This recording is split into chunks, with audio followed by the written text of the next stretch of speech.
नमस्कार मित्रों, मैं ममता वाजपेयी भोपाल से मेरे चैनल पर आपका स्वागत है।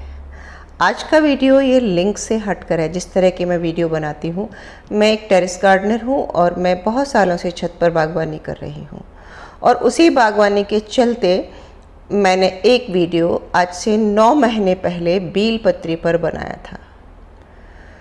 तो हुआ यूँ था कि मेरे बील पत्री की टहनियाँ किसी ने तोड़ी थी और फल डैमेज हुए और मुझे एकदम से जो तात्कालिक गुस्सा आता है और वो आवेश में मैंने सामने वाले को भी कुछ बोला और मैंने उसी क्षण वीडियो बनाकर डाल दिया। तो मेरी आवाज़ में वो कसक थी और थोड़ा सा गुस्सा भी था, लेकिन एक प्रश्न भी था और मेरी कोशिश थी कि लोग मेरी बात को समझें और इस चेतना को समझें कि पेड़ों का क्या महत्व है। पता नहीं क्या हुआ कि इतने दिन से वो वीडियो बहुत वायरल नहीं हुआ था और अचानक इस महीने वीडियो वायरल हुआ और गज़ब का चला और 9 महीने पुराने वीडियो पर इतने कमेंट्स आए कि जिन्होंने मुझे खुशी भी दी और उद्वेलित भी किया।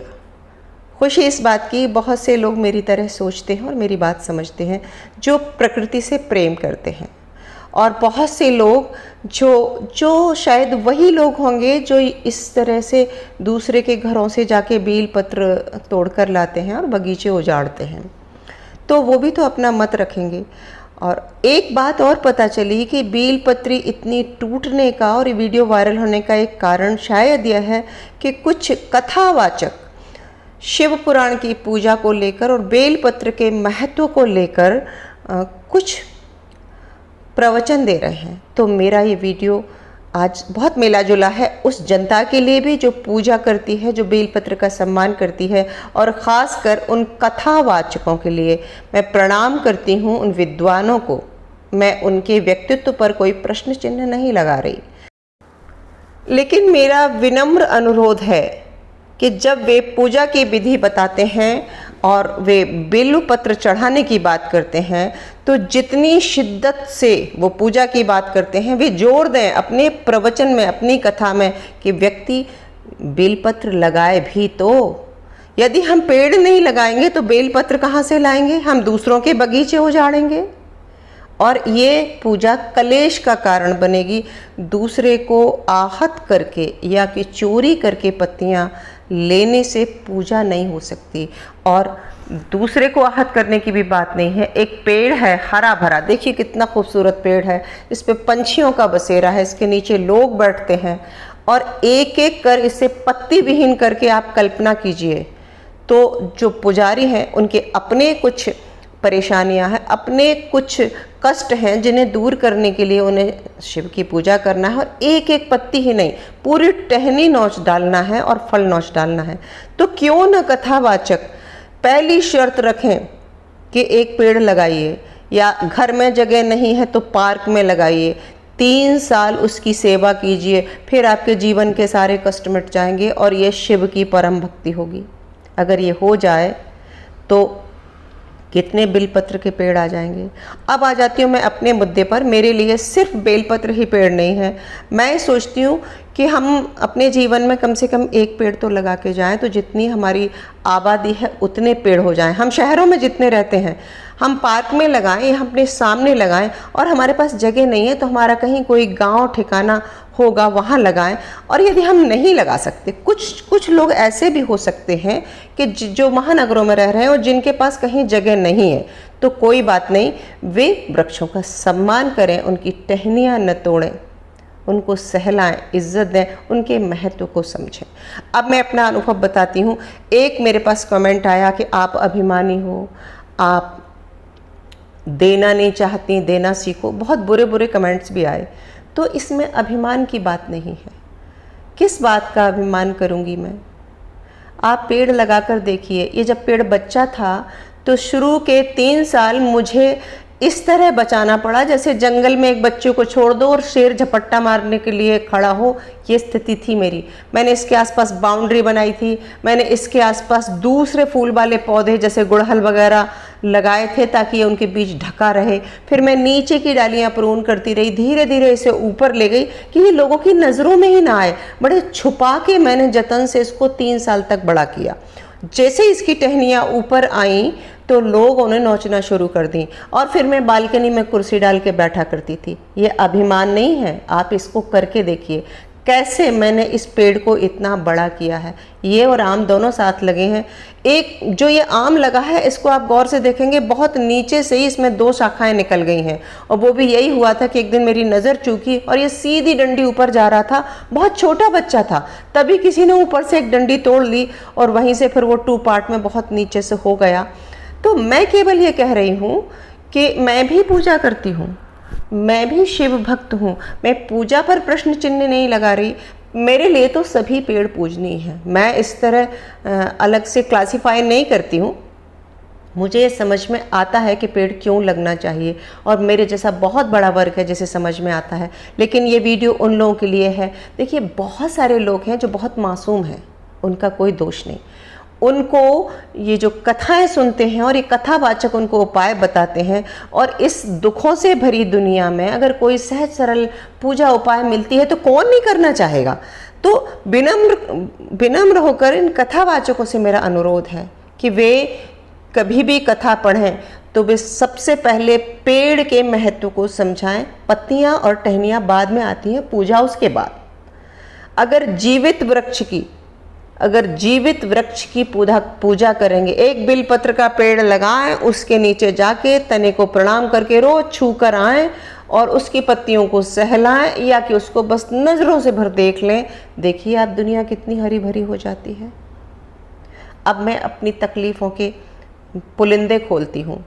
एक बार मंदिर के सामने पत्ते बेचने वाले 2 बच्चे आए और मुझसे उन्होंने पूछा, आंटी मैं पत्ते तोड़ लूँ, मैं बेचता हूँ। साफ कहा उन्होंने, और मेरे मन में ये आया क्योंकि मैंने जब ये पेड़ लगाया था तब यही सोचकर लगाया था कि ये सार्वजनिक जगह पे है बाहर और सबको पत्तियाँ मिलेंगी पूजा के लिए। तब मेरे मन में ये अंदाज़ा भी नहीं था कि लोग इस तरह डैमेज करेंगे। तो मैंने उस बच्चे से बड़े प्यार से कह दिया, हाँ बेटा चढ़ जाओ तोड़ लो, और उसने चढ़ के तोड़ भी लिया और वो 1 बोरी भर के पत्ते ले गया। और कोई फ़र्क नहीं पड़ता मुझे इससे अगर कोई पत्ते तोड़ ले जाए, क्योंकि पेड़ अब बड़ा है। लेकिन उसके बाद क्या हुआ, फिर दूसरा बच्चा आया, फिर तीसरा बच्चा आया, और मैं तो परेशान हो गई।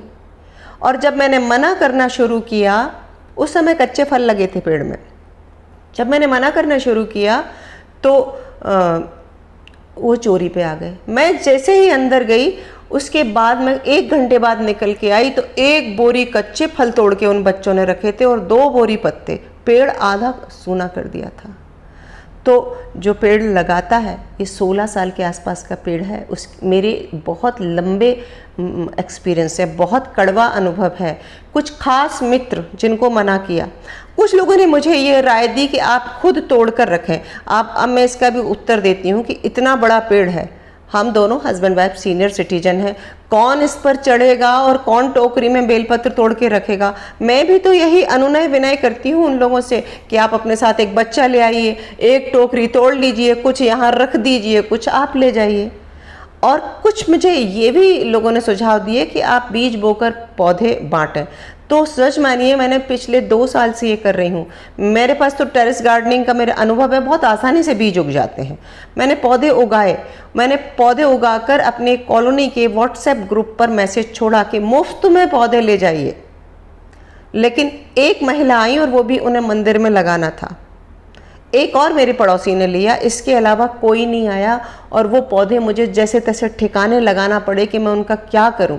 मैंने साल भर तो पॉली बैग में उनको सींच के सहेजा, फिर जैसे तैसे उन्हें जबरन लोगों को बांटा। इससे मुझे ये समझ में आया कि पेड़ लगाना कोई नहीं चाहता, सबको बस पत्तियां चाहिए। ये ठीक नहीं है, और ये सिर्फ बेलपत्र की बात नहीं है। हमको अगर आज भी समझ में नहीं आता, मैं प्रणाम करती हूँ सदगुरु जग्गी वासुदेवन को कि वो सॉइल बचाओ आंदोलन कर रहे हैं। ये प्रवचनकर्ता, ये कथावाचक भी ऐसे ही मिट्टी बचाओ पेड़ बचाओ से ही शुरू करें और उसके बाद बेलपत्र से पूजा करें। एक अपने आंगन में पेड़ लगाएं, बेलपत्र से पूजा करें, अपने पार्क में पेड़ लगाएं, फिर पूजा करें। पेड़ों के महत्व को समझाना चाहिए। अब बात कर लेते हैं कुछ वैज्ञानिक तरीके से। हम अब 22वीं सदी में हैं, हमें समझना चाहिए कितनी चीज़ें हैं जो सांकेतिक होती हैं। पुराने जितने भी रिचुअल्स हैं या जितने भी, हम अंधविश्वास नहीं कह सकते, हर प्रथा के पीछे, हर मिथक के पीछे कोई बड़ा वैज्ञानिक कारण है। बेलपत्र बहुत सारे गुण हैं, नीम में बहुत सारे गुण हैं। जितने भी औषधीय पौधे हैं उन पर हमारे पुराने पूर्वजों ने उनको ना ईश्वर से जोड़ा, पूजा से जोड़ा। वो इसीलिए ताकि लोग इन वृक्षों को लगाएं। अगर आप इन वृक्षों को नहीं लगाते हैं तो आप औषधि तत्व से वंचित हो जाएंगे। लेकिन हमने ये समझा ही नहीं कि पेड़ क्यों लगाना, उसका तत्व क्या है। बस किसी ने अगर लगा दिया है। इस तरह से ही मैं देखती हूँ बट सावित्री व्रत का भी मेरा अनुभव है कि बट सावित्री व्रत का भी अर्थ यही है कि बट जो है बहुत विशाल वृक्ष होता है, मिट्टी को भी रोक के रखता है, जानवरों को शेल्टर देता है। और बड़ हुए, पीपल हुए, ये 24 आवर्स ऑक्सीजन देते हैं, बहुत मिट्टी को बहुत शुद्ध कर देते हैं। गांव के बाहर लगाना चाहिए क्योंकि जड़ें बहुत दूर दूर तक जाती हैं और घर की नींव को हिला देते हैं। तो लोग ना उसकी बरगद की भी डाली काट के ले जाते हैं घर में, गमले में गड़ा के, और फिर पूजा करते हैं। तो ये पूजा सिर्फ नकली है। बड़ की पूजा करना है तो गांव के मुहाने पर आसपास बट का वृक्ष लगाइए। पूजा का अर्थ क्या है ये समझिए। मुझे लगता है कि मैंने बहुत ज़्यादा बोला, और आज का वीडियो भी बस मैं तत्काल एक कमेंट पढ़ के बना रही हूँ। मैं नहीं चाहती कि मैं ऐसे विवादित वीडियो बनाऊं या मैं किसी की भावनाओं को हर्ट करूं। मैं एक सहज सरल महिला हूं, चुपचाप अपनी गार्डनिंग करती हूं और मुझे प्रकृति से बहुत प्रेम है। मुझे पौधे अच्छे लगते हैं, मुझसे जितना हो सकता है मैं कर रही हूँ। और मैं अपनी आँखों के सामने अपने पौधे तोड़ते मरोड़ते नहीं देख सकती। आप मुझे अहंकारी कहें या कुछ भी कहें, या मैं अपने आप को जानती हूँ कि मैं क्या हूँ। जहाँ तक बुरे कमेंट्स हैं उनके दृष्टिकोण का जवाब दूँ तो मैं सिर्फ ये कहूँगी कि जाकी रही भावना जैसी, प्रभु मूरत देखी तिन तैसी। उम्मीद है कि मेरी बात सबको समझ में आएगी और आपको लगता है कि ये बात कथावाचकों तक पहुँचे तो प्लीज़ आप इस वीडियो को शेयर करना, ताकि इस सारे झमेले को प्रचारित करने वाले हमारे बुद्धिजीवी कथावाचक ही हैं।